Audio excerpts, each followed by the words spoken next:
नमस्कार दोस्तों, current affair with Wasim Khan में आपका एक बार फिर स्वागत है। दोस्तों, आज 4 अक्टूबर है और आज के दिन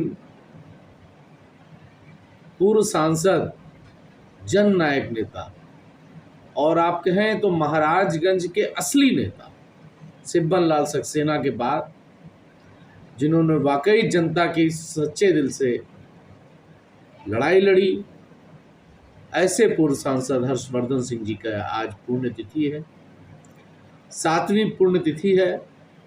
उनका जन्म 1 दिसंबर 1947 को हुआ था और 4 अक्टूबर 2016 को वो हम लोगों के बीच से इस दुनिया से चले गए थे।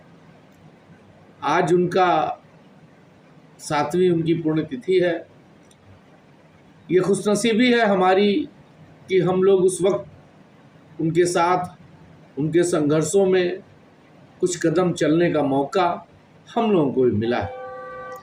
हर्षवर्धन जी एक तार्किक लड़ाई लड़ने में माहिर थे और वो बड़ी से बड़ी सरकारों से और बड़े से बड़े नेताओं को झुकाने में अपनी बातों से, अपने तर्क से में माहिर थे। आम जनता की लड़ाई हर्षवर्धन जी ने जितनी लड़ी है, शायद ही महाराजगंज जिले में किसी ने उतनी लड़ाई लड़ी हो। हर्षवर्धन जी आज हमारे बीच नहीं हैं, लेकिन उनकी संघर्ष की यादें, उनके संघर्ष की गाथा आज भी हम लोगों के बीच में है। हम खुशनसीब हैं कि हम उस दौर में हैं, उस दौर में थे जिस दौर में हर्षवर्धन जी संघर्ष किया करते थे। महाराजगंज की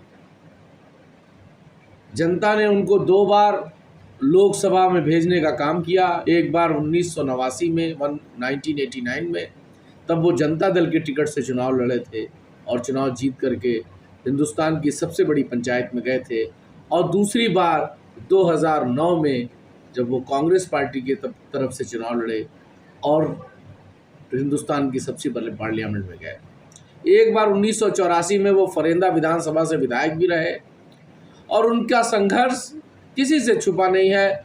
जो लोग पुराने लोग हैं और जो लोग हर्षवर्धन सिंह जी को जानते हैं, जिन जानते थे और जो लोगों ने हर्षवर्धन सिंह जी के लड़ाई के तरीके को देखा है, वो उनके कायल हैं। ईमानदारी की प्रकाष्ठा थी उनके अंदर और वो इतने ऑनेस्ट थे कि कभी कभी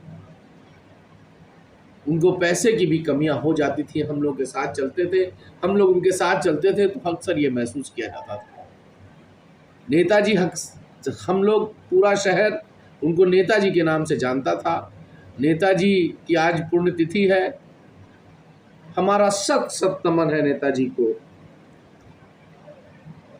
मेरे आदर्श हैं हर्षवर्धन सिंह जी।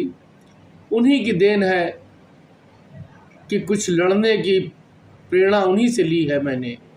जो एकाध अनशन मैंने किया वो उन्हीं से प्रेरणा ली है। आज नेताजी अगर होते तो आज महाराजगंज की तस्वीर कुछ और ही होती।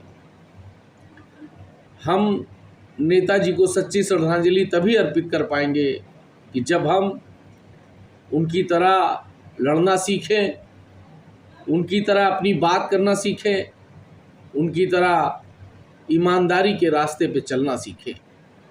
और जब ऑनेस्ट होता है कोई, नेताजी की एक बात मुझे बहुत अच्छी लगती थी। वो ये कहते थे कि कोई रहे ना रहे, मेरी कलम जिंदा रहे। मेरी कलम अगर जिंदा है तो मैं इस कलम से ही अपनी बात मनवा सकता हूँ। मैं सक्षम हूँ अपनी बात मनवाने से।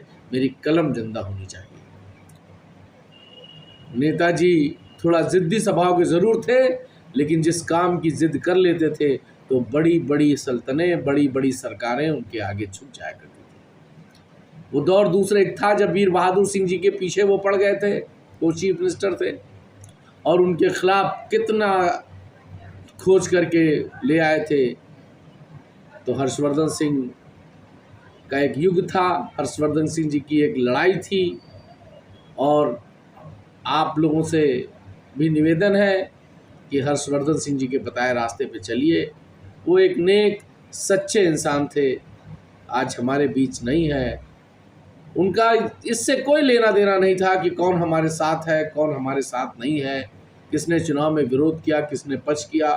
वो हमेशा ईमानदारी की बात करते थे। आपने उनका साथ दिया हो न दिया हो, अगर आप उनके पास अपनी जेन्युइन समस्या को लेकर के जाते थे तो नेताजी अपना पैसा लगा करके लड़ाई लड़ते थे। बड़ी लड़ाइयाँ लड़ी हैं। मैं लड़ाई यहाँ बताऊँगा तो बहुत वीडियो लंबा हो जाएगा, लेकिन चूंकि आज श्रद्धांजलि का दिन है, आज के दिन नेताजी हमारे बीच में से चले गए। लगभग 7 साल होने जा रहा है, 7 साल पूरा हो गया, नेताजी हमारे बीच नहीं है। लेकिन आज भी नेताजी की यादें और अक्सर बैठकों में उनके किस्से हर जगह सुनाई देते हैं। दोस्तों, आप भी नेताजी को नमन करिए, मेरे इस चैनल को सब्सक्राइब करिए। धन्यवाद। जय हिंद।